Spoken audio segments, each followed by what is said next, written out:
Taiwan says China has sent 43 more military aircraft and 7 ships to the waters surrounding the self-ruled island.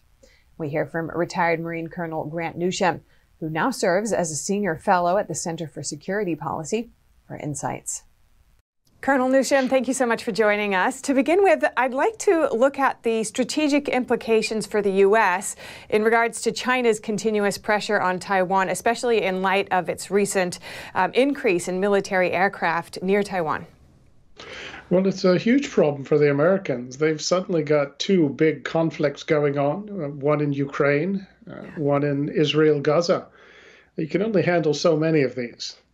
From a military perspective, it's tough to provide adequate coverage, but also from a political perspective, it's very hard for an administration to do all these things at the same time.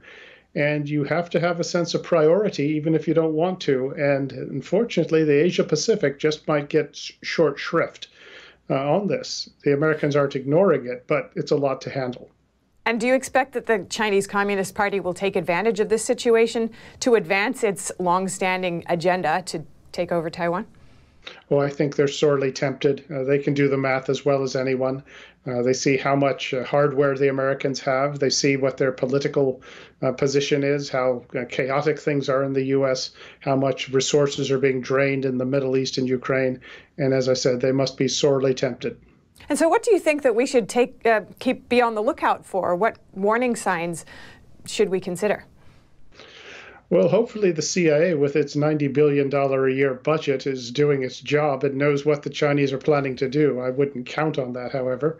But you do have to watch for the sort of movements, in particular, of hardware personnel that the Chinese presumably will have to make before a move on Taiwan. And a move on Taiwan, of course, could mean different things, an all-out assault or a blockade or something in between, or going after some offshore island that the Taiwanese have. But you really have to pay close attention. Make sure this does not become just a low priority that you hope nothing happens. You really do have to prepare for the worst, be on your guard, and we have got to get our financial house in order and rebuild our military, and fast. And if China did make an advance on Taiwan, how do you think the Russia-Ukraine and Israel-Hamas wars could affect U.S. support at that point? Well, it gets tough. As I said, you can only do so many things. And also, I would suggest that Israel probably has more support in the United States than Taiwan does. There's more of an understanding of Israel and its importance.